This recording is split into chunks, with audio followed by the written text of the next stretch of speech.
And hello there. Let's keep your week rolling just right. The right mix of news and conversation. Whether you're catching us online, on TV, or wherever, hop on and join the chat. I'm Paolo de Rosario.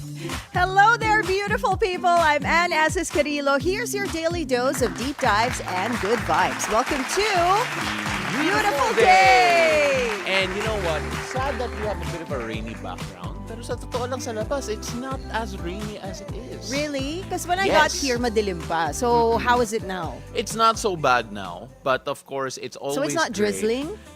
I think it depends on where you are. Sa Quezon City, it was actually. I think so, yeah. I think we're a little bit of a drizzle. We're at the point wherein minsan it feels like nasa ibang time zone yung Quezon City. Kasi naman, magkaiba tayo na pinanggagalingan. That's from true. the south ka, from north ako. Pero right? kahit galing McKinley or galing Taguig or galing Makati, it's not so bad. But then, hello everyone, welcome to the show. Once again, we're live on Facebook, on YouTube, on all our social media accounts. And I think a lot of people will be interested in today's show. Yes, so join us. Please like, share, comment, and subscribe. It's BNCPHL, whether on Facebook or on YouTube. We got comment sections there that you can send us messages to or questions for our guests later on. You know what? For the hangout, we got an interesting guy joining us. He is a viral mural artist who has been painting his father's tomb every year since 2011.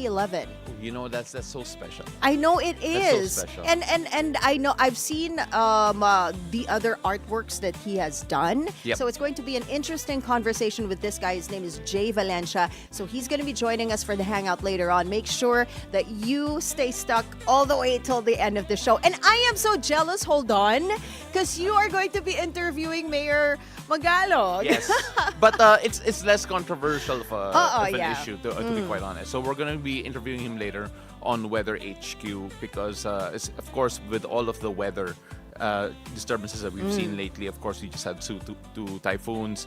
We had Tino and then we have Uwan. But of course, we're going to be talking about how Baguio City is basically trying to be a resilient city. We're going to find out what that meaning is by 2026. So a lot to discuss when it comes to that. And of course, without all of the swirling things happening on the national level, syempre in the city level, there is still a lot of work to be done. And that's what we're going to talk about Mayor Magalong with. But of course, we have part 2 of our interview of our feature on Offbeat Bistro.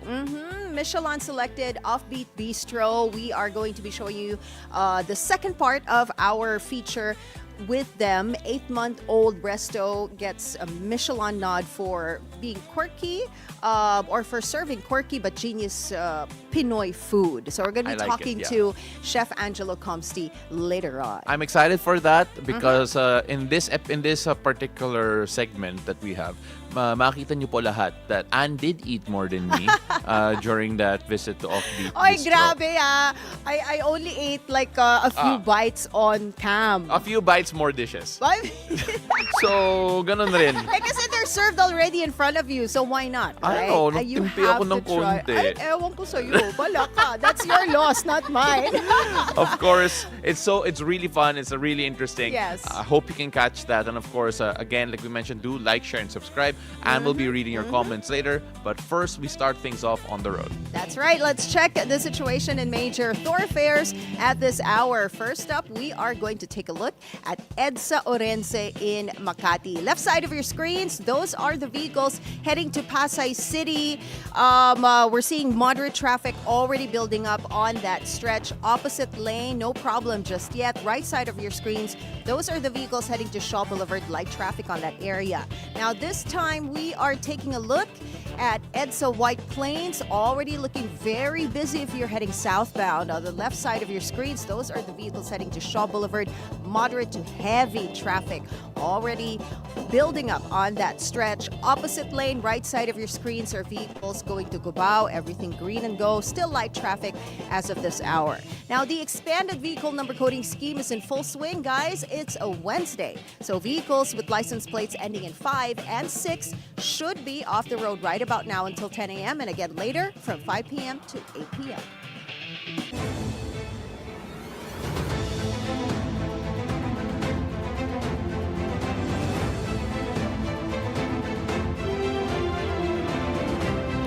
And what will the weather be like this Wednesday? Let's find out from Paolo as he gives us today's forecast from Weather HQ. Take it away, Paolo.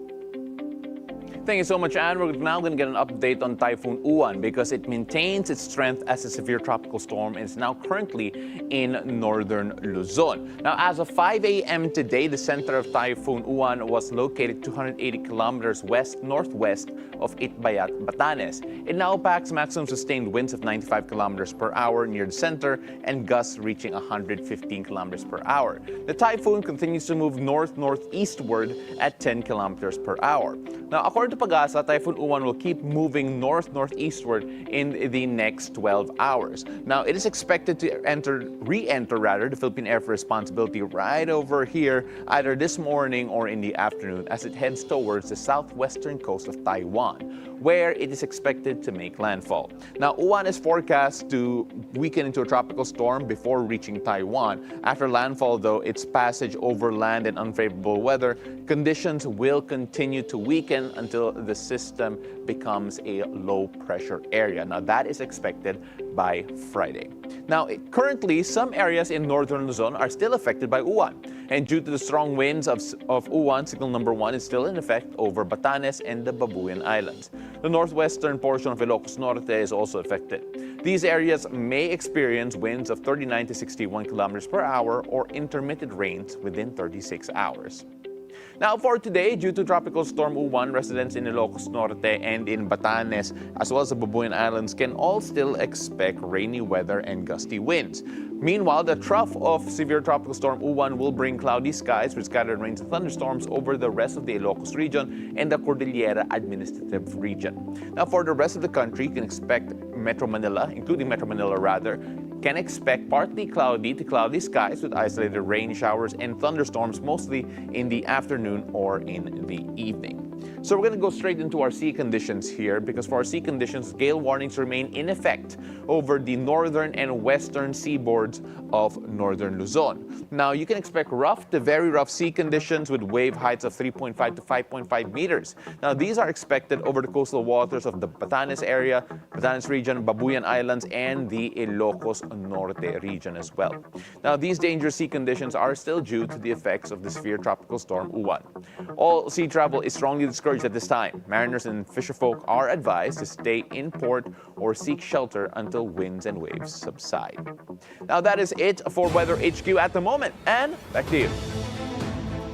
Thank you, Pao. Now on to our top stories this morning. No legal basis. This was the reaction of attorney Ferdinand Topacio of PDP Laban on the list of retired broadcaster Montulfo of supposed destabilizers being monitored by the government. Wala naman pong destabilizer as a legal term in the legal lexicon. Meron po dyan inciting to sedition, or sedition, inciting to rebellion, or rebellion, there's terrorism, there's the crime of coup d'etat, pero wala po akong nakikita na ginagawa po namin sa pagpoprotesta against corruption that can be classified under any of those punishable offenses. On BNC's agenda, Attorney Topacio said his party denounces violence and that any change in government should be within the bounds of the law. Naglabas po ng opisyal na pahayag ang PDP na we are against any extra-constitutional regime change. Kung magkakaroon man po ng change in government, it should be within the parameters of the 1987 Constitution. And when asked about a common thread among those named in the list, including himself, Attorney Topacio says it is their shared disgust for the corruption revealed in the flood control scandal. The common thread that runs through all of us there ay our disgust, our extreme disgust dito po sa nangyaring tinatawag na floodgate o flood control scandal sapagkat kung titignan niyo po yung amounts involved, talagang mind-boggling. I cannot wrap my head around those amounts. And to us, we believe that it is the greatest thievery ever, pinakamalaking pagnanakaw sa kasaysayan ng ating bansa. This is a very controversial list. We Yes. were supposed to talk about this yesterday, but we didn't have enough time. But this was released yesterday, I believe. And si former lawmaker Mike Defensor, who hosts The Spokes Yes. here on BNC, has also said that there is no truth to this list. So hindi nila alam kung saan ang galing yung listahan ni former broadcaster Mon Tulfo. Even Mayor Magalong has said na ano lang to, maybe plots to destroy his name and his credibility kasi he was also included in the list, although may nakalagay na for confirmation. Yeah, May I saw that. disclaimer for confirmation, but there serious allegation na sabi nga ni Montulfo ay pinapatignan na raw ng gobyerno. Although Palace Press Officer Claire Castro yesterday has said in a press briefing that it has already reached the AFP and tinitignan na ito ngayon ng government's intelligence agencies. They're verifying this list already. To be fair, according to Attorney Tapasio, the term uses there's no legal basis for the destabilizers list. And at this point, that is true. There is no legal basis. Of course, pending further investigation, we will see whether or not kung anong basehan nito and of course what sources eventually fed into Ramon Tulfo's list. So we're gonna find out all together because that is a very damning list in general. Yes. Okay, so we're gonna move on here to more on Typhoon Uwan because the death toll from Super Typhoon Uwan has risen to 18.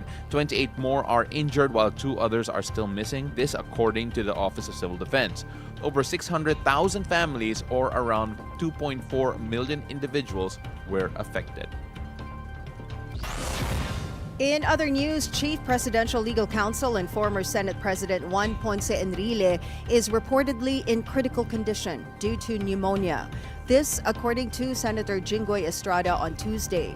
Estrada adds that a reliable source said that the 101-year-old Enrile has slim chances of surviving.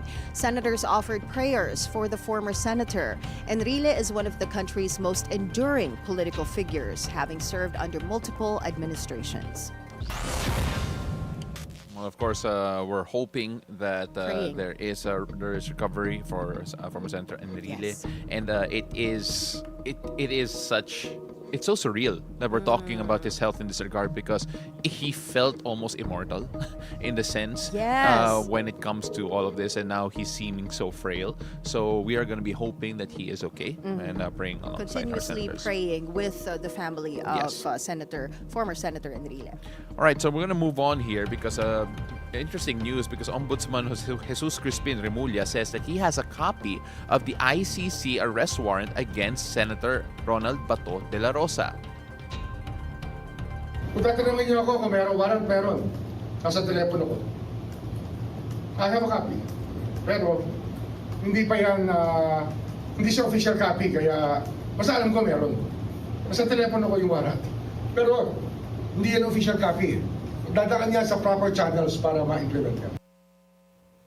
The Ombudsman made this announcement after the Justice Department said they have not received any official communication from the ICC. According to Remulla, he simply got the information first. I did that as a function of my being a journalist also for Saturday. Kasi na-scoop ko yun nakita ko Kasi sila, wala, nauna ako sa kanila Ombudsman Remulla also announced that the initial list of officials to be charged in conjunction with the flood control scandal are former Congressman Zaldico, DPWH officials from Region 4B, and SunWest Incorporated.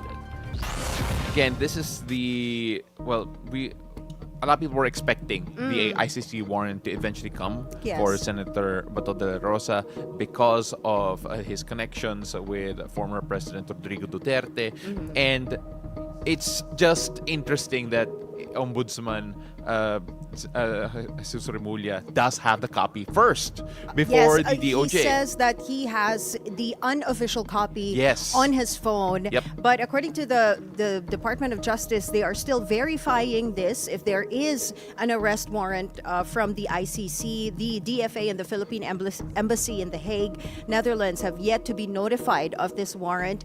And FPRRD lawyer Nicholas Kaufman, he says the supposed warrant is just these are his words, a figment of Ombudsman Remulla's imagination. There was an interview yesterday, Tuesday, yes, yesterday, with ICC Assistant to Counsel Cristina Conti, and she said that arrest warrants are typically kept confidential until the person of interest appears before the court. So, ibig sabihin nun, the ICC will not comment on the warrant until after the person is surrendered to the court. Yes. So, medyo marami pang verification process na mangyayari to find out if there is really an arrest warrant now for Senator Bato de la Rosa. If there's an arrest warrant, and then of course the other question is how would it be implemented? Because a lot yeah. has been made of how former President Rodrigo Duterte ended up in The Hague as well.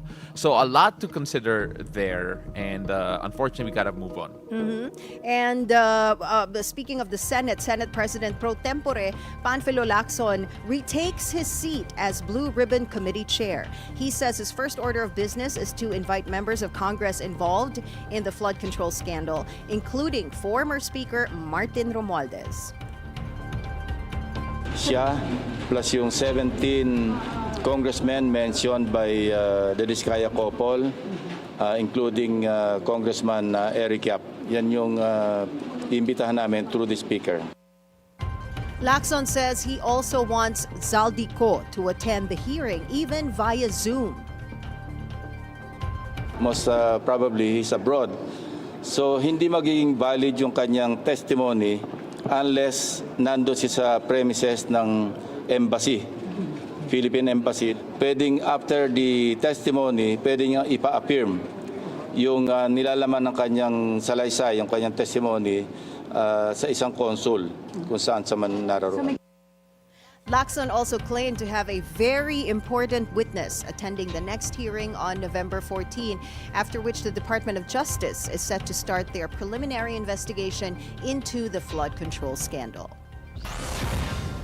All right, so interesting things are gonna happen, and of course we're gonna be waiting for 14th. That's Friday. Yes, that's Friday already. So the hearings are going to be live streamed as always. Yeah. So ito meron na naman tayong aabangan. Yes. That very important witness, I'm so curious. Parang about trailer that. ng movie, Diba? no? Yeah, All right, yeah. so we're gonna move on here because now in sports, Spanish ace Carlos Alcaraz overcomes American Taylor Fritz in a thrilling round-robin clash. Win the match 6-7, 7-5, and 6-3, leaving Alcaraz 2-4-2 in his ATP Finals run. The Spaniard is set to face Italian Lorenzo Musetti on Thursday and is almost guaranteed a year-ending world #1 title if he can just get one more win.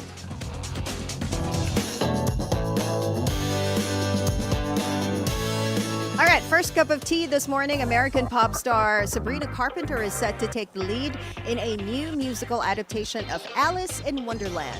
The former Disney child star Disney Pixar just released the first trailer for Toy Story 5. Told you it's old. The toys are back, and it looks like they'll be contending with what kids are obsessed with today: technology. Written and directed by Pixar veteran Andrew Stanton, fans can catch the latest installment of this beloved series in theaters June next year. Oh my goodness! If you watch the trailer, they were showing it on our screens. There is a screen. May tablet. Yung kalaban nila, or rather yung bagong character, iPad, ganon, it's tablet. a tablet, which is really what is happening now. Kids are, into their gadgets and not so much with the toys. I feel sad But yes, actually, I would have also be. It would also be really funny if the next person who owns these toys matanda na rin. Alam ko kasi mga Yeah, older kasi- people are the ones who collect toys now. Exactly. Parang all the people I know, yung mga adults ang nagko-collect ng toys, di ba? And then the kids, they're just always glued to their screens. Yeah. I What has agree. happened to the world? I don't know. But yung that mga- is going to be so exciting. You know what, Toy Story, isa siya doon sa mga very few movies na paganda ng paganda Yeah, habang series, nagkakaroon ng ng sequel, 'di I ba? know. Kasi other movies abang dumadami yung sequel, pumapangit na yung plot, but Toy Story is just wow. Yeah, they've got the friend in me. But we know it is just one of those series that I cannot looking get enough forward of. to that. Oo, and, Naiyak ka ba dun sa last Toy Story? Because which one my was the last husband one? got teary-eyed nung ano sila, yung Di ba Toy Story pumunta sila sa 3 yun? Di fire. ba Toy Story 3 yun? Hindi, di ba yun yung Ay, the last was Oo. bibigay na ni Andy Yeah, yung iniwan toys siya niya yeah. dun sa young girl. Hand me down. Oo. yeah. So yeah, no, that was still really sad. Okay, so that's our tea for this morning. And our upcoming guest went viral for his creative murals on his father's tomb.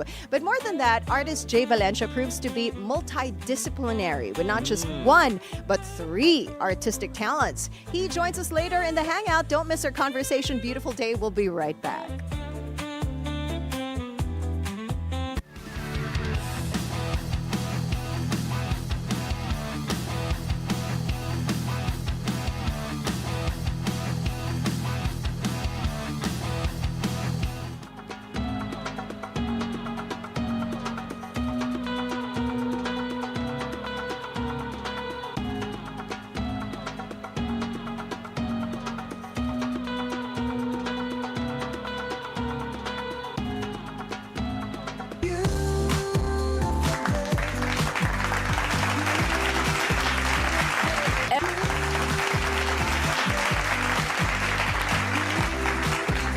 Hi there, welcome back to Beautiful Day.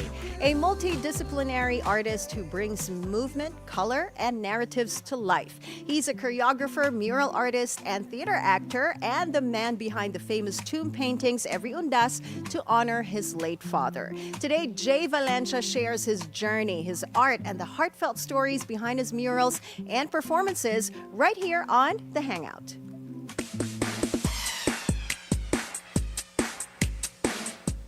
Beautiful day to you, Jay. Welcome to the show. Good morning. Beautiful day po. Good morning po. Thank you. Gumising ka na maaga to join us live today. Yes po. So, you know, when people look at your social, samot-sari yung laman nun eh. Nandun yung paintings mo, nandun yung dance videos mo, and then yung pagiging theater actor mo. So, you wear a lot of hats, a lot of creative hats. How did your artistic journey begin? Simula po nung bata pa ako, I started dancing na kasi required po tayo mag-dance, di ba? So, Oo. na-enjoy ko po PE siya. natin yun eh. PE Yes, ng lahat opo. yun, di ba? Tama. Sa required- college nga eh. Oo, Yes po. actually. Okay. So, doon po nag-start. And then, nakita po ng mga teachers ko na isa po ako sa magaling mag-dance nung time na yun. So, madalas po ako nasa center. Okay. And then, after po that, nung high school, ako din po yung nag-choreo ng mga performances namin and stuff. Mga ganun po. Ako po yung, choreo. So you were a dancer first and foremost, you dancer ka. Yes, halos sabay po sa dance and sa arts eh. Kasi po, ang favorite ko po na show nun is Art Attack. Oh, okay, Yes. okay. Yeah. So, mahilig po akong gumawa ng yung mga stuff niya, yung mga paper mache and stuff. Ganun po. As in, Sorry, yan yung pronunciation ni Neil Buchanan. yes, paper mache. Opo. Yes. Okay. When we talk about yung fact that, well, ibang-iba eh. There's performative art, then of course there's yung visual art. Yeah. Normally, people specialize eh. Opo. Para sa'yo, gaano ka-importante that you were able to develop both at relatively the same time? Hindi ko po siya pinlano. Ang before po kasi arts is parang in a way painted na sa mga mayaman lang. Oo. Hindi siya for work and parang ano lang po siya, hobby. Tapos usually painted siya sa mga movies na yun nga lang po, hobby lang siya and hindi siya pwedeng pagkakitaan. So ako po, honestly, parang sinuwerte lang po ako kasi hilig ko po talaga yung arts and dancing. So doon po ako, lagi po ako nag-show up sa mga classes and then nagpipaint nga po ako ng mga hilig ko. Tapos pinapost ko lang po siya sa social media. Kaya po, ang first ko po na client is ka-work ko. So nakita po niya nagpe-paint ako. Oh. So she asked me to paint the room of her son. Oh. Tapos yun na po yung start. Okay, so when it comes to your murals, paano mo chine-choose yung theme? What themes do you usually explore? Since commercial po yung murals ko, so I asked the client kung ano pong gusto niya. Tapos from there po, doon ako Then you nag-start ng mga create. Yes po. Oh, parang ang challenging no, kasi you're faced with a blank wall. Oo. 'Di ba? And then you sketch and then dun nagsisimula yung creative process mo. How long does it usually take? Depende sa size ng what you're painting? Mga 2 to 3 days po. Before po, mas mabilis pa eh. Okay. Wow, Pero, okay. yes po. Akala po actually kapag tumagal pa ako mag-paint, mas bibilis na ako mag-paint. But no, since medyo matagal na po ako sa pagpipaint, mas naging OC na po ako in a way, na parang mas nakikita ko na yung mga details. Yes. Okay. Pero hindi naman po siya nakaka-intimidate. Actually, super special nga po ng feeling na yung client po nagpe-prepare siya ng malaking wall as a canvas for you especially to paint. Yeah. Okay. And so interesting because apart from yung size, it normally yung details as you mentioned. And we're going to go feature 2 of your mural projects here. Siyempre yung isa mas personal, which is actually one of the reasons why you became viral. But of course, we're gonna focus first on one that you made for a client. This one is for a client's rest house. And of course, galing to sa Instagram mo ata. We're going to take a look at it. And when we take a look at the process, we mentioned it a while ago, ito ata yun. When you take a look at the process, yung design, do you work alongside yung client mo? Or is it that binibigyan ka ng prompt and then ginagawa mo? Yes po. So, tatanong ko po sila kung ano pong idea nila. And then from there, doon na po ako mag-start. So, especially on that, specific client, he asked me to paint a universe. Kasi since dome po yung style nung space. Okay. So, gusto po niya mag-paint ako ng universe. But, mas lighter po. Kasi po, before that project po, meron po akong pinaint na wall na universe din. Pero, sa wall nga po siya. So, Yeah. and it's a bit dark. Yeah. Mas dark. On the darker side. What kasi I like universe. about this, parang siyang a children's storybook. Oo, di yung ba? illustration niya. Alam mo yung mga Thank you po. nabibiling parang light na na Na sinasalpak lang doon, oo. Tapos makikita mo yung star. So parang Meron pa ba ganyan. Oo naman, meron pa. I don't know about that kasi 90s, pang 90s ata lang yun. Grabe to! Meron pa nun! Huwag mong pansinin to si Paolo. But hindi ba nakakangawit painting that on the ceiling? Actually. Nakakangawit po, but you have to prepare. May nakita po ako before naglalagay siya ng pillow sa neck pillow. Yes. Neck pillow. Opo. So you have to take a break from time to time para hindi ka masyado mangawit. How long did it take for you to finish the whole ceiling? That's 2 days po. 2 days lang? Oh, 2 that's days. relatively fast. Yeah. 2 to 3 days. And Yeah. this is longer pa than his previous work. Kasi sabi niya dati, detailed. But of course, we saw what happened in Undas. Nag-viral ka. Parang every Undas nag-viral ka because of what you do for your father's tomb. Let's talk about yung tradition na to. I think nagsimula to 2011, tama ba? Yes, mga ganun po. 2010 to 2011. Yes po. Okay. So, anong idea mo dito? Kasi ginawa mong cigarette box yung yung tomb ng tatay mo. Tapos meron pang parang the beer. Oo. Beer logo. Yun po yung Naging mga pale. sikat. Yeah. Opo, so 2 years after po mamatay yung dad ko, nag-start na po ako mag-paint ng tomb niya. Kasi po, yung talaga nagpipaint po ay nag-aasikaso ng tomb niya, namatay na rin po. Yes, so parang after that, I took the initiative to paint since wala naman po ako masyadong ginagawa every Undas. Tapos naisip ko po, since mahilig po ako sa mga unique na bagay, what if i-paint ko ng something different? Okay. So nag-start po ako iba-iba, mga plants, mga ano pa po yan, simple lang. Jersey, ginawa ko siyang bola. Yun po yung inspiration ko, kung ano yung mga hilig ng tatay ko. Oh, that's nice. And then, ang nag-viral po is, this was pandemic pa mga 2021. So pinost ko po yung, I think that's the cigarette nga po. Oo. Yes, yun yung nag-viral. I mean, obviously. Kasi, yan no? Kasi yan it's ata yun. different. Yung flowers, parang magigets Gets ko mo pa eh. pa eh. Apo, Yeah, diba? oo. Pero cigarette, tapos San Miguel beer, diba? These are parang yung mga hilig nung dad mo when he Yes was still po. alive. Apo. So, you chose to honor him this way. Paano nag-react yung other members of your family? At first po, my family po, like my mom and my sisters, are very supportive of what I do. Okay. And other family members din po naman are supportive. Yun nga lang po, they are more on the traditional side na parang, Okay. ba't ko raw po ginagawang Jeprox yung tatay ko. But my dad is Jeprox. Oh, yeah. Yeah, I mean, if your dad was still alive and, or if he could like send you a message seeing all these paintings that you have done, what do you think his reaction would He be? would be happy for sure. Kasi Okay. po, before po, actually, ang inspiration ko po for my art, no, not inspiration actually, yung feeling ko po nakuha ko at naman ako yung arts from my dad. Really? Kasi, yes po. Before po kasi nagsa-Saudi siya. So Okay. nakikita ko po, meron po siyang maraming maleta na may mga letters for my mom. Tapos may mga illustration, mga drawings, Wow. mga like calligraphy. Hindi pa po calligraphy yung time niya. Pan-lettering pa. Oo, Yung lettering pa Apo. tawag doon. So ang ganda po. So I don't think my dad would hate me or would be mad if I paint something like that. Kasi ganun po yung personality niya. I think he would be happy. And feeling ko matatawa siya na ginawa mong cigarette box yung Yes. yung niya. I mean, when you take a look at yung reaction ng family mo, especially nung naging, well, aminin na natin, bisyo yung iba. Yes, po, Ginawa mong bisyo bisyo. talaga siya. Wala bang violent reaction nun? Sa lola ko po, yes. Na parang, I'm sure. Yes. Medyo conservative kasi pag Yes. older Oo. generation, And I right? understand. Pero, yeah. hindi ko naman po stop. Parang, tatay ko naman po yun eh. Oh, yeah, Can do of whatever course. I want. And it's not like you're disrespecting your Yeah. dad's Yes. grave, diba? You're Apo. actually honoring him in a very creative way. How about the reaction ng people sa cemetery who see your artwork? Wala bang nag-i-inquire kung pwedeng i-paint mo rin Wala yung bang komisyon? grave? Oo, yung sa Oo. kanila. Ay, wala naman po. Natutuwa po sila. Yung mga Okay. bata po doon lagi nilang inaabangan eh. Kasi more than 10 years na rin po eh. So, nung una po syempre wala silang pakialam kasi hindi naman po nga nag-viral pa. So, lalo po nung nag-viral, as in yearly na po nila inaabangan yung painting ko. So, natutuwa po sila. Yes. But would you be open to painting other people's graves? Yes po. May mga nag-inquire na po pero wala pa pong natutuloy kasi.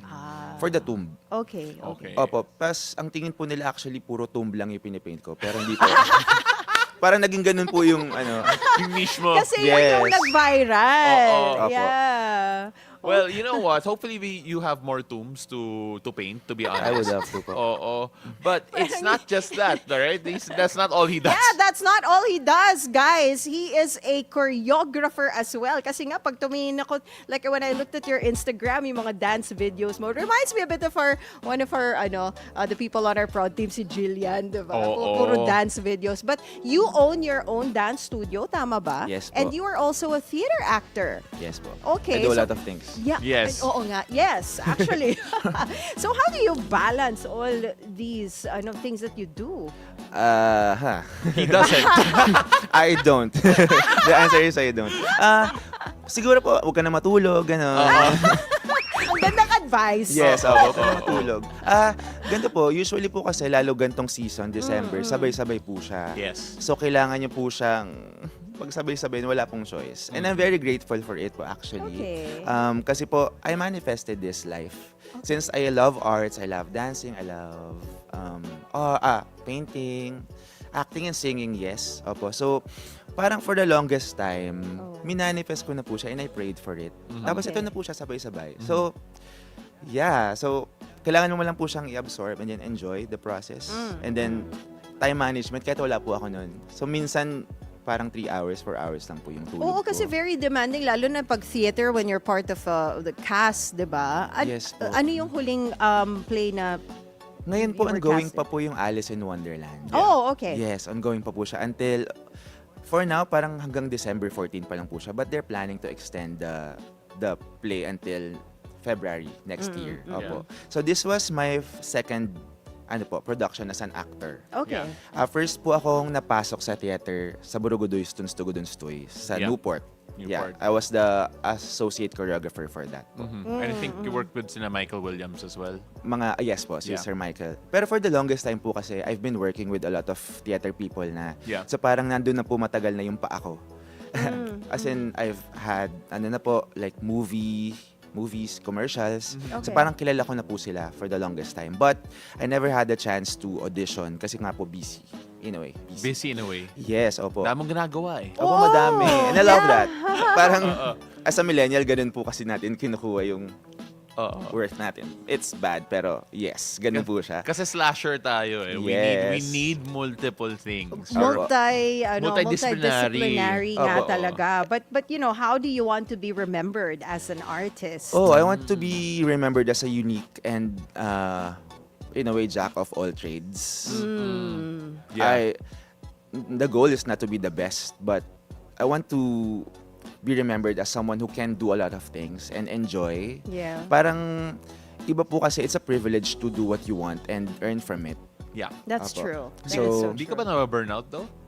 Hindi naman po kasi iba-iba naman po yung ginagawa ko. Oh, so he's so full of energy and parang what burnout? What sleep? No, kasi some people, if they do the same thing over and over again, will That's burn true. out. Yeah. And I think he brought up a good point. Yung variety ng ginagawa mo keeps you from being burnt out. Yes, opo. Parang iba-iba po siyang experience eh. So iba-iba rin pong energy and hats nga po yung sinusuot ko sa different fields. So parang iwas burnout po siya. You get tired and that's part of it. Yeah. Pero the burnout, hopefully Wala di pa naman naman. po. So what's Opo. next for you? Any upcoming projects, shows, or murals that we should look forward to? Oh, still ongoing pa po yung Alice. Wala pa po akong next production after that. Okay. Tapos, mga dance classes po sa studio ko. Sa fiction, sa may San Juan. Where can we catch Alice? You can catch Alice po sa repertory sa Eastwood City Walk. Yes. So the opo. new home of Repertory Philippines. Yes, opo. We just transferred this year lang. Yeah. No. Last year. Last year. Yeah, Yes, sa last year. Jepoy. Oo, with Jepoy. Opo. Na-invite tayo dun eh. You went. I went there. You went. Yeah. I did not. I'm so sorry. Okay, Tapos but po, you can also catch my classes po sa Instagram, Fiction What Studios. kind of dance do you teach? I teach fem, hip hop, and then I'm into whacking right now. Ang dami po, no? Whacking? So, What's that? whacking is a dance po from the 70s. They came from the Oh my black. God, mag-lessons tayo, Paolo, para mag-TikTok tayo. Maganda nito. You know Yes what? po. Let's talk about that some other time. Kasi we're running out of time na eh. But then, sorry, where can they find fiction? Where can they reach out to you? Of course, not just for lessons, but of course, for future commissions on their tombs. Oh, sa mga commissions po for murals, they can message me sa Murals by Jae. Same po siya sa Facebook and sa Instagram. Sa dances naman po, you can follow Fiction Studio PH. Okay, Fiction where is Studio that? PH. Saan yung- Sa may Wilson, San Juan po. Ah, Near Wilson, Green Hills. San Juan. Yes. Oh no, malapit lang siya. 4 months pa lang po kami. Oh, no. Pao. Alright, It's so, oh no, we're out of time. Ann, paano yan? I think we have one last question. Ay, nako, Jay. Umiiwas lang to sa sayaw. Anyway, we always ask this last question to our guests. Our show is called Beautiful Day. So what makes your day beautiful? What makes my day beautiful is I get to do what I want, do what I love, spend my time with my loved ones, and then nagagawa ko po yung mga nasa mental calendar ko. Yeah, I I like that. feel That fulfilled is beautiful. po. Thank you so much Thank for you so much for sharing having your me. stories, your art, and your heart with us today, Jay. Thank you po. Thank you so much for joining us. I love that kasi sabi niya mental calendar. Hindi niya sinusulat. So, hindi lahat niya... lang. Ang galing niya Hopefully- ang galing niya what do you call this? Ang galing niya multitask. Yes. There you go. That Hopefully is wala why. siyang nakalimutan ever. Jae Valencia, ladies and gentlemen, thank Thank you you so po. much for joining us today. Okay, so when we return, how is Baguio preparing to withstand future disasters and climate challenges? I'll talk to Mayor Benji Magalong about the city's resiliency projects and vision for 2026. Plus, our horoscope of the day with Master Hans Kua. So stay with us. Beautiful day. We'll be right back.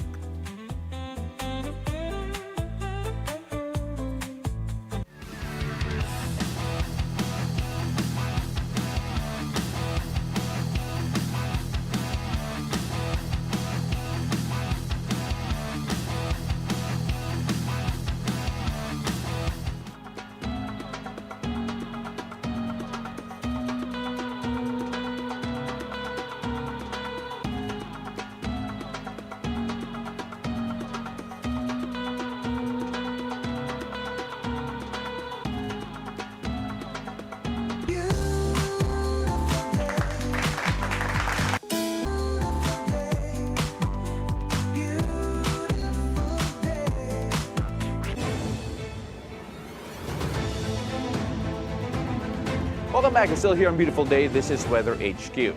Now, Baguio City has always been known as the summer capital of the Philippines, a beloved destination for its cool climate, rich culture, and strong community. Now, beyond its beauty, the city is now working hard to strengthen its resilience, ensuring it can adapt, recover, and thrive despite challenges like disasters, climate change, and other emergencies. In fact, Baguio is now targeting to become a, quote, resilient city by 2026, aligning with the Making Cities Resilient MCR initiative supported by the United Nations. Now, the goal is to make Baguio safer, smarter, and more sustainable for generations to come. To tell us more about this important initiative, we're joined by no less than the city's Chief Executive, Baguio City Mayor Benjamin Magalog. Magandang umaga po. Thank you so much for joining us and welcome to Beautiful Day. Good morning, Paolo. Good morning to our viewers. Good morning, everyone. All right, first of all, Mayor, just how is the situation right now dito sa Baguio City, especially after Super Typhoon Uwan? And of course, just a status update on whether there are any damages, evacuations, or people actually hurt by yung Super Typhoon Uwan. Thank you, Paolo, for asking. Right now, the weather has significantly improved. Nakakita na rin kami ng araw. Unti-unti. We got hit hard by the typhoon. It was a very strong typhoon, heavy rains, strong winds. But despite that, our damage was very minimal, surprisingly. Alam mo, we reached a total of 122 families, evacuees representing about 526 individuals. At the same time, meron kaming mga 13 houses that are damaged, 12 partially. One, basically, yung kanyang entire roof talaga blown away. Pero ito naman, all support provided to all those affected families. Ang pinakamatinding damage namin are the trees. We have 64 trees that were fallen trees or felled trees. We were forced to cut down the trees because these were hazards, leaning or kaya dead trees. No casualties, no missing, no injuries for the city of Baguio. And we are slowly recovering. In the past 2 days, talagang cleanup drive, and we're back to normal.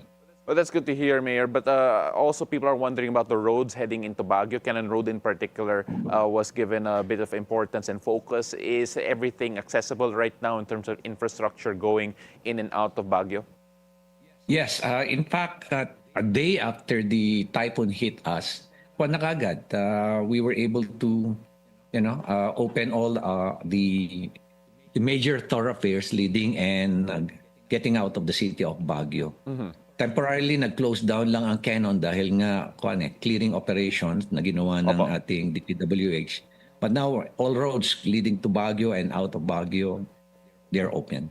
All right, sir. One of the things that, again, very related to what we just experienced with Super Typhoon Uwan is that Baguio is aiming to be a, quote, resilient city by 2026. Kapag sinabi natin resilient city, what does that actually mean? What are the goals required to actually be reached by Baguio to be able to consider themselves resilient? Yeah, good question. Just would like to give you a background. Sometime in 2020, Baguio City applied, that was during the pandemic, applied for a certain status and resiliency status. And we applied, there is a program by the United Nations DRR or Disaster Risk Reduction Office. And this is the MCR 2030. What do you mean by MCR? Making cities resilient by 2030. Bakit cities? Hindi municipalities.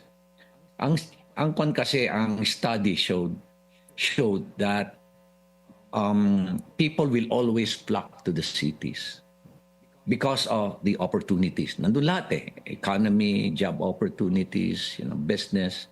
Basically, everything that's going on, there's so much activities in the cities, kaya talaga magmamigrate sa mga cities. But if disaster strikes or calamities, more people will be affected. At the same time, there's significant damage to property. Kaya ang priority is to make cities resilient. Throughout entire worldwide, So we applied for it, but it has to undergo a certain process. Now the good news is, an international organization, the name is Arise, came to our rescue. Sabi niya, we're going to give you a 3-year grant.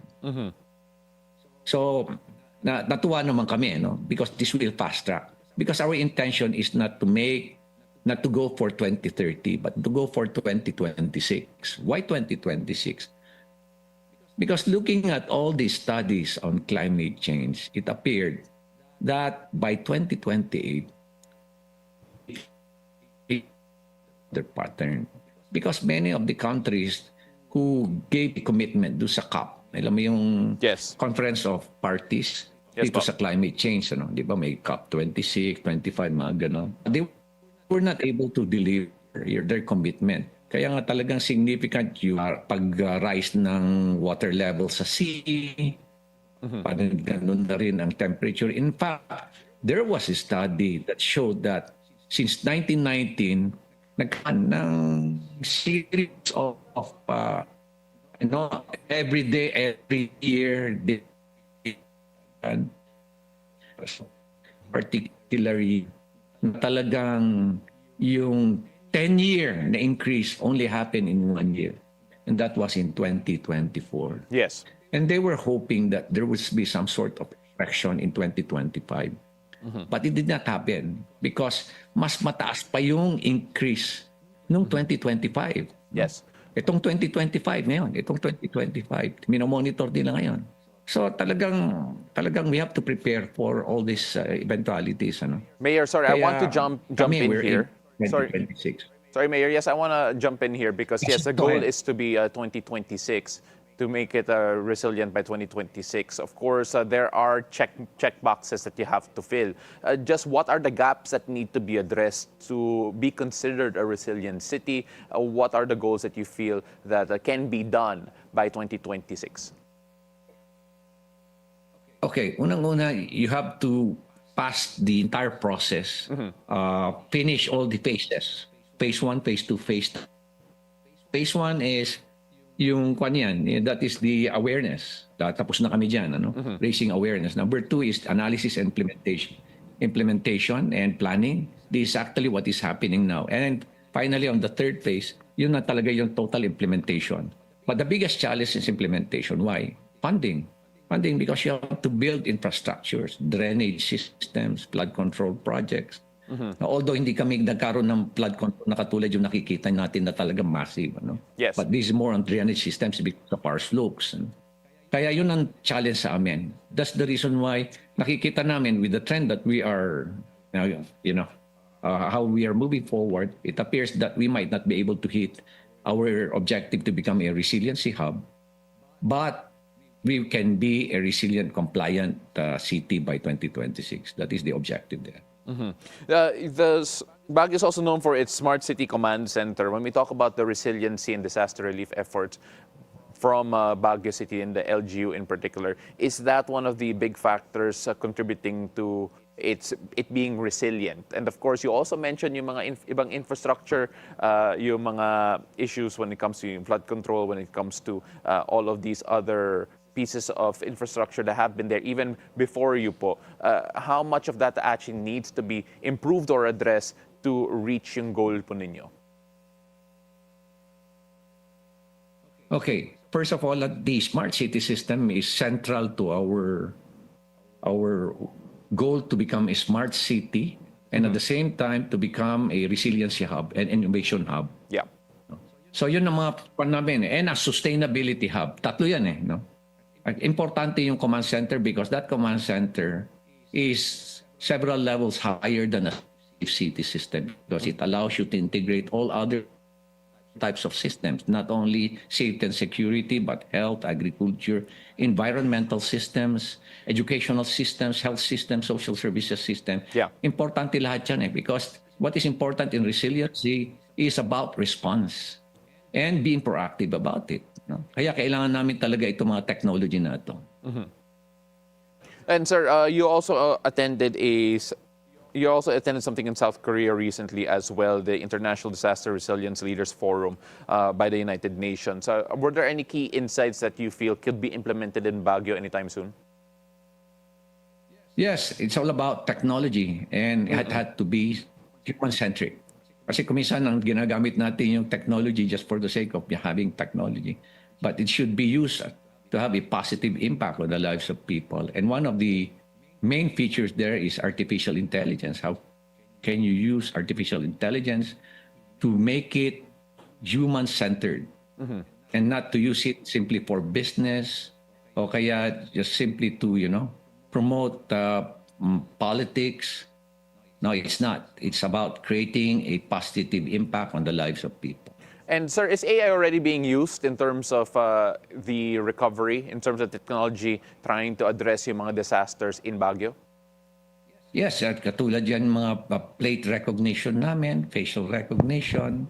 Dito sa ginagawa namin, we're now undergoing a 3-year program with South Korea, with Seoul, South Korea, on our AI capability, enhancing our AI capability. And the program will end this year.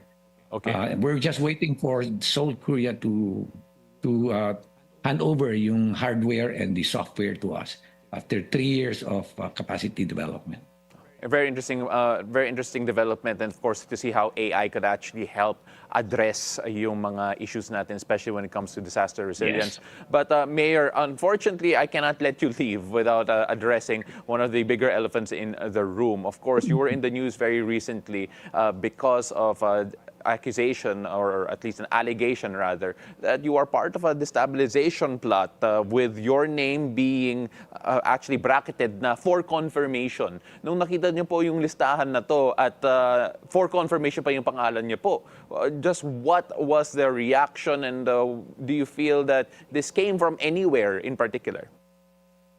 I completely deny it, totally deny it. That is purely a lie. Kasinungalingan talaga yan. If you look how they presented it, pa nila ng for confirmation. Natutuwa nga ako, alam mo, I would say na frustrate ako, na disappoint ako dun sa isang video na sinasabi dun na reliable, very reliable information. And then succeeding statements is for further verification. Sabi ko sa kanila, makikita mo talaga na it was done maliciously, it was unfair, and I believe it was really designed as part of the character demolition campaign against me and against my colleagues in the Mayor's for Good Governance. Kaya ako talaga immediately prepared a statement, a strongly worded statement in English and Tagalog, and it came out yesterday. So I hope that would clarify everything. Lagi ko ang sinasabi yan, and every time I have talks with young people, with students, with CSOs, with different business groups, because I'm always invited in several events, almost 2 times, 3 times a week. And every time I deliver a talk, I always mention that I fully support social activism as long as it is done within the confines of the law. Very clear yan. I've been through that. In 2006, nakulong ako because of itong charges. Sorry, Mayor, we are now experiencing difficulty with our connection at the meantime, but of course... I'm done, but insofar as I'm intriga yan. No. Sorry, Mayor, you did cut off just a bit there just now, but I believe we can all see your statement online as well. So we would like to refer people to that with regard to this matter, and of course your statement with regard to it. Thank you so much for joining us this morning, Mayor Benji Magalong, especially for the updates on Baguio City and of course the update on the continuing issues as well. Maraming salamat po, and mabuhay po kayo. Maraming salamat, Paolo. Thank you.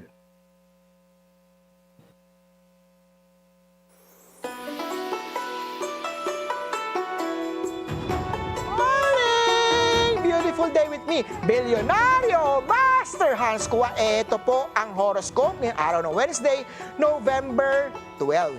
Para sa mga pinanganak ng Year of the Rat, isang teammate ang magiging daan sa bagong idea. Makinig at makipag-collab. Brown at 4. Ox naman tayo, kung may na-offend ka kahapon, ito ang araw para magpakumbaba at humingi ng sorry. Gray at 7. Kay Tiger naman tayo mapapansin na ang simpleng gesture mula sa partner. I-appreciate si partner, Blue at 6. Kay Rabbit naman tayo, wag mong punuin ang araw ng meeting. Bigyan din ng time ang me time mo. White at 1. Drago naman tayo, may maliit na swerte kung makikinig sa kutob, intuition mo. Green at 3. Kay Snake naman tayo, maayos ang flow ng trabaho kung ipaprioritize ang pinakamabigat na trabaho o task agad.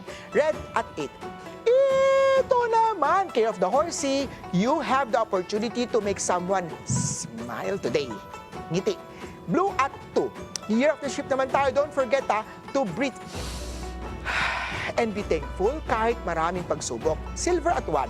Kay Monkey naman tayo, call your parents, namimiss ka nila. Purple at 5. Kay Rooster naman tayo, wag mo nang replyan ang ex kung ayaw mong maulit ang nakaraan. White at 8. Kay Dog naman tayo, may bagong opportunity sa investment. Tignan muna kung sino ang may-ari nito para iwas tayo sa sabit. Pig at 2. Kay Year of the Pig naman tayo, mag-rearrange ng bahay para maka-invite tayo ng positive, sweating energy. Orange at 9. Paalala lang, ito po'y patnubay lamang. Ang tunay na swerte ay nagsisimula sa pagiging totoo. Abangan araw-araw ang horoscope of the day dito lang po sa Beautiful Day with me, Master Hans Kua. Thank you as always, Master Hans Kua. Now, a restaurant in Makati is drumming up a new beat in Filipino cuisine. And at just 8 months old, Offbeat Bistro is now officially Michelin-selected. One of its genius owners, Chef Angelo Comsti, tells us what's cooking in this interview.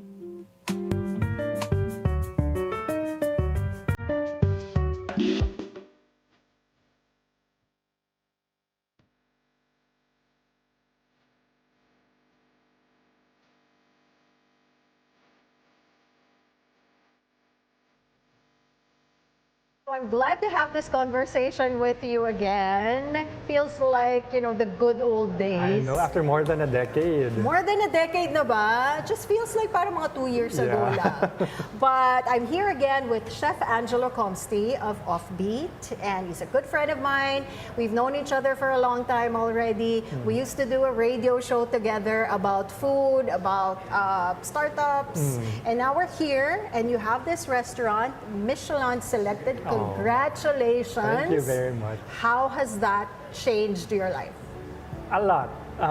We've been getting a lot of bookings, reservations, but more than that, I think it's the awareness of the restaurant, because we're still a young restaurant. We're just You're relatively 8 months new. old. 8 months. Yeah, so there are a lot of people who've been coming here saying that we didn't even know about this restaurant. Yeah, It was just here, and they live nearby, so So now you already got Michelin, a lot of bookings. yeah, Until next helped a year na lot. ba?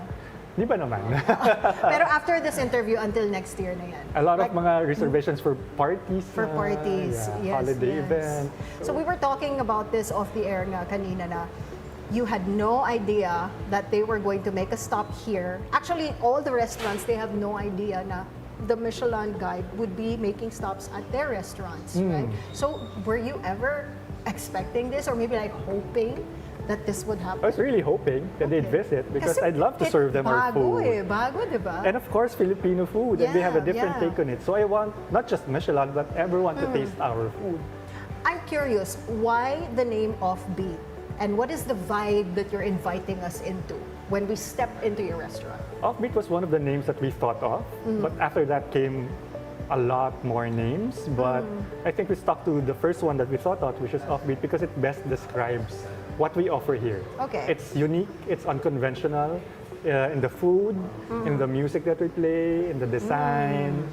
So So yeah, it's the whole all- experience. ties everything up. Yeah. You actually describe your food style as modern, retro, Retro. and distinctly Filipino. So how do you combine that, being modern and being retro, and still being 100% Pinoy?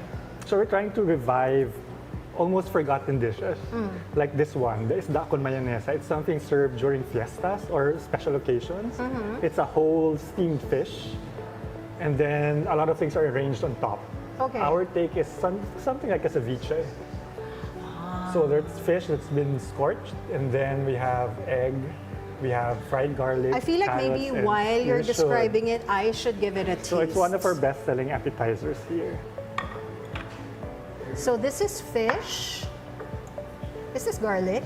Garlic, and we Okay. make our own mayonnaise. I have to describe the taste and the texture and what goes best with this appetizer.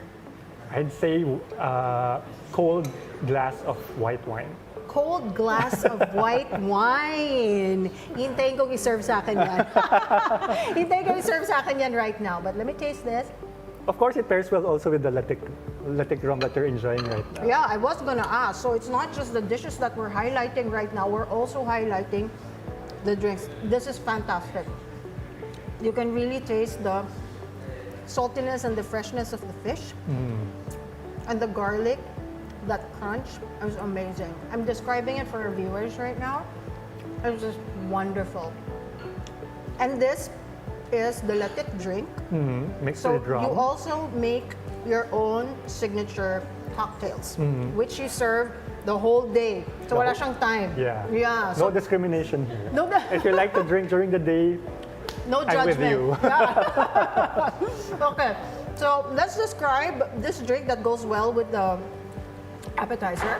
so this is latic rum. And then we have old-fashioned here, but made with muscovado sugar. Ooh, can I try that? And then we have our root beer. Very I retro tried and that. nostalgic. Yes, yes. Yeah. Why is it green? Oh, it's made with a Mexican herb called hoja santa. And our Oh, well, friends this is fantastic. over from Bacolod farm them, grow them, so we're using that here. So even the cocktails are uniquely Pinoy. So we have an Icy Gems cocktail. Icy Gems, the biscuit? The biscuit. Oh my God, kaninong idea yan? For those at Don's. Okay, For those who are okay. into sweet cocktails. Ah, so you serve it with the with the icy gem? Yes. Oh my gosh. So hindi sila mawawala ng business. Kasi We're keeping them alive. Yeah, you're keeping them alive. Oh my God, that's so 90s. Diba? That dessert. Okay, so we have the drinks and we have a whole lot of food here. I want to start with the lunch specials, which you just launched this month. if I'm not We just launched mistaken. it this week. Yeah, this week. This yeah, week. very, So- very new. We have 4 new dishes that we're offering because we have a lot of office people in the area and they only have a quick lunch break. So we're offering easy to finish dishes like this one, Right. which is our take on bistec. Okay.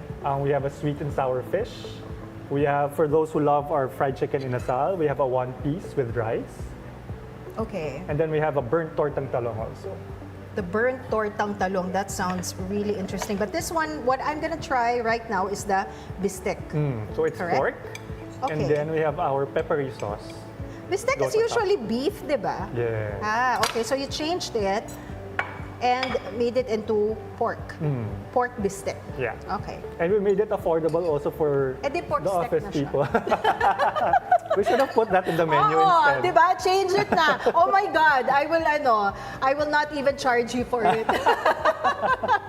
So the lunch specials, you came up with this idea to cater to the business people Yes. that come in During lunch. weekdays, we're located in an office building. So that's our main market. So to entice them Oh my over, God, have it's so lunch tender. here. Yeah. Ang sarap, guys. You guys should try it, I swear. It's so good. And also, aside from the lunch specials, because you guys are a Michelin-selected restaurant, because of that award, you have a special treat for your diners. Is this for the whole month? Until supplies last. Until supplies last. Okay, sige, let's talk about this Michelin special dessert. So we've been giving away this dessert to all our customers who dine here. It's a vanilla soft serve with minatamis na saging and patis caramel. I want to try this. Did you just say patis caramel? Patis caramel. So it's our take on a salted caramel. Instead of using salt, of course, let's go local. Let's use patis. So there's a hint of fish there. It won't be you won't taste it. Oh my God, it's fantastic. How do you come up with these unique ideas? I'll blame Don, he's crazy. That guy is, no, just kidding. No, we really like playing around with flavors and textures, that's why. Okay. So let's talk about your partner, of course, since we've been mentioning his name already. Chef Dom, His restaurant Ninamnam also got a Michelin star, and he was also awarded Michelin Best Young Young Chef Chef. Award. How did this whole friendship start? I've been writing for a long time. Yes. And then when I heard that he won an award, Escoffier, I decided to feature him in the paper. Okay. That's how I met him. And then I was asked to bring chefs to Iloilo for a cooking competition. I thought of him immediately because he loves regional food also, like I do.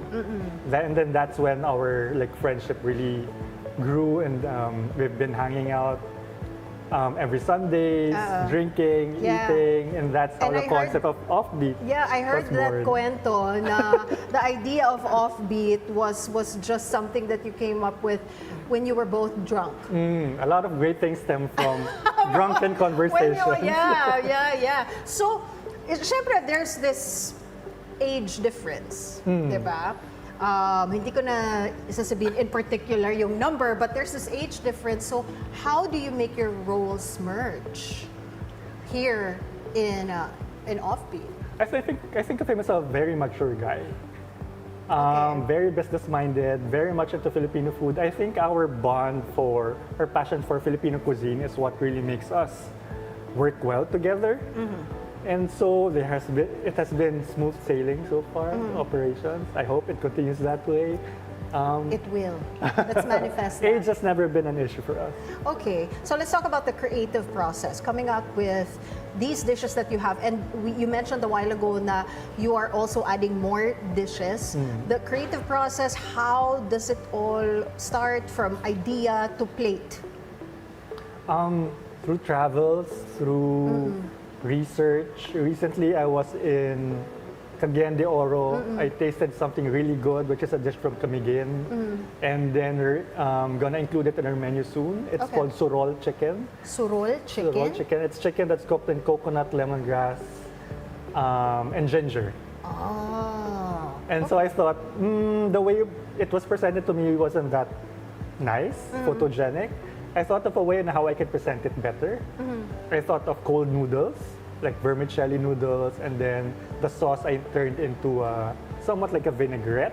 Ooh. That's going to be mixed with the noodles and then topped it with ground chicken. Okay. So I guess that playfulness, that inventiveness comes from inspiration from travels, from what we taste, and then bouncing off each other also. From one of your interviews nga, I read that you guys go on road trips together talaga to try different regional dishes. He does that regularly. I do that whenever I can. Like every, I think Monday or Tuesday, he would go somewhere, Okay. forage, talk to the locals. I get lucky because I get invited also Iloilo, Cagayan de Oro, Bohol, and I get to try their dishes. So, Different dishes. I want to make sama next time. Sure. Sama ko sa inyo ni Sure. Chef Don. But when you conceptualize everything, how do you decide, okay, this one is perfect, and then this one maybe next time? Whenever I think of something, so I cook it and then I present it to him. I let him taste, and then we brainstorm like, it can use a bit more crunch, Okay. or it can use a bit more acid. Okay. That's how we work. I tell him maybe it needs more refinement. Then he proceeds to working on it further. Ang ganda ng partnership niyo dalawa. What I like is our open communication. Yeah. We don't take things personally because we know that it's for the best. It's for the restaurant. Right. So now that you are a Michelin-selected restaurant, congratulations Thank once you. again. What's next for Offbeat? And how will things change? Like maybe for the next 5-10 years? How do you see the restaurant growing? Just continue what we're doing because I think we got noticed because of what we've been doing all along. So I think Hindi ko mapigilan, sorry. go ahead. Exciting things are ahead for us. It's so good. We have a bunch of collaborations coming up. Okay, talk about that. A chef is coming over to do a collaboration with us, a chef from Singapore. And then we're also going to Singapore to do a collaboration with him. With them. Yeah. Okay. And local brands also, we're trying to collaborate with them. I can't divulge any more information until Okay. it's finalized. I saw nga on your post, I don't know if I can say this on air, but you and Chef Don and Marvin Agustin? Oh, that was by a travel agency. Because okay. we cooked for their anniversary Okay. party 2 years ago, I think. Okay. So, yeah. So for new diners, those who have not tried Offbeat yet, what would be the first dish that you would offer them and the drink that accompanies that dish? Ooh. I think this is one of our best sellers also. It's bibingka. And will it's try topped that. with, people think it's dessert when they see it in the menu. Sasabihin ko lang ka sana, I'm trying all the desserts. Wait, hindi pala, savory bibingka We pala made it this savory. one. Why this dish? I Does this represent Offbeat? Yes. I love sweet and salty. Okay. And so when I thought of this dish, I put maybe a shrimp salad would go well with bibingka. So Do we I put try that this on with the top. fork or because ko lang siya? I use your fork Okay. because it's wet. There's a salted egg sauce at the bottom and then Salted burnt egg coconut sauce. powder on top.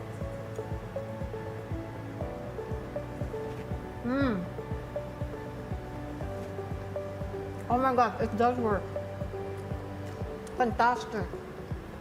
And this goes well with, so you introduce your new diners with this bibingka dish. Goes well with. I would say kapet sago. So for those who like iced coffee, I want to try that. we have kapet sago. kapet sago with lemongrass syrup, arnibal, and tapioca. We start with that and then end with lechon gin. Lechon gin. Oh, I tried that a while ago. That's so tapa. It blew me away. The taste ko talaga yung, aside from the lechon alcohol. taste, the alcohol was like, whoa. Okay, that's perfect. One out-of-the-box idea that you have not yet tried here at Offbeat, and you want to try it real soon. With or without Chef Don's approval. I want to play around with our breads. Breads. We Okay. did an event before wherein we served kababayan, the yellow small I know hats, that. and Yeah. then we served it savory also. So sweet and savory, but I want to play more with mga pandared, pandiube, Oh, yeah. a lot of our generation's old breads. I want to turn them into something unique. Something savory, so like bread and then savory Yeah, dessert. or a dessert. Ah, Can be a pwede, dessert no? also. Yeah. What was the name that I gave kanina? Oh, the pork stick. Yeah, so that's gonna be the new We'll put it name. in the menu by Yes. Thank you so much. Gusto ko yan. So why don't you invite our viewers to check out Offbeat? I'd like to invite everyone to visit us at the second floor of the shops, Ayala Triangle Garden. We're open Mondays to Saturdays from 11:30 till 10. And the most important thing is the bar is open all day long. Whole day. No judgment Drink right with there. me. Yes. I need a drinking partner. Thank you so much, Thank Chef you. Angelo, for being on the show again. This is your Suki. second time. Yeah. Hindi lang. This is not gonna be the last time. Lagyan natin ng segment, just like our radio brunch segment. But, of course, we always ask this last question to our guests. We asked you already, but I ask you again. Our show is called Beautiful Day. What makes your day beautiful? Knowing that we have a good team here that supports us and that I can do many other projects because of them. Thank you, Chef Angelo. Chef Angelo Comsti, ladies and gentlemen, of Offbeat right here on Beautiful Day. Thank you, Chef. Thank you. And just like that, proof that Ann eats more than me. Thank you so much, Chef Angelo Comsti. We cannot wait Thank to you. feature more. Yes, thank you, Offbeat, for welcoming us that day, accommodating us, and the whole team that went with us. Ang dami nating food that day. If Thanks you so are much. a Michelin-selected restaurant, kindly let us know at pupunta kami dun sa That's inyo. right. Oo. So, right now, of course, it is also how many days of Christmas? We have it right over here. We have 43 beautiful days before Christmas. Whoa. Almost gift-giving time. It's going to be a hungry and full time, and we cannot wait for it. But that's a wrap on our show this Wednesday, November 12th. Thank you so much for joining us. I'm Paolo del Rosario. Remember, keep it cool and take it easy. And I'm Ann Asis-Carilo. Have a great day ahead, and always remember to choose joy and spread love and kindness wherever this day takes you. See you again tomorrow, 7 a.m. to 8:30 a.m. only here on Beautiful Day.